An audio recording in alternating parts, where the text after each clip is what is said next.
नमस्कार मंडळी, आज आपण बनवते पाव सँडविच। त्यासाठी बारीक चिरलेला कांदा, बारीक चिरलेला टोमॅटो, बारीक चिरलेली मिरची, चवीनुसार मीठ आणि बारीक चिरलेली कोथिंबीर टाकून सगळं एकजीव करून घ्यायचं आहे। त्यानंतर पावला आतून चीर मारायचे आणि साधा मेयोनीज आणि तंदुरी मेयोनीज घेतलेला आहे। तुम्ही दुसरा सॉस किंवा शेजवान चटणी वापरू शकता। त्या ब्रेडच्या पावच्या जागी ब्रेडही वापरू शकता।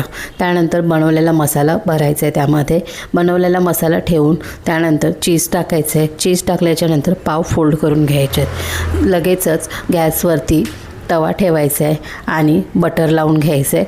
बटर लावल्याच्या नंतर दोन्ही पाव त्यावरती ठेवायचे आहेत। त्यावरती प्लेट ठेवायची आहे आणि काहीतरी जड वस्तू ठेवून 2 ते 3 मिनिटं मंद आचेवर शेकून घ्यायचे आहेत आणि त्यानंतर प्लेट काढायची आहे।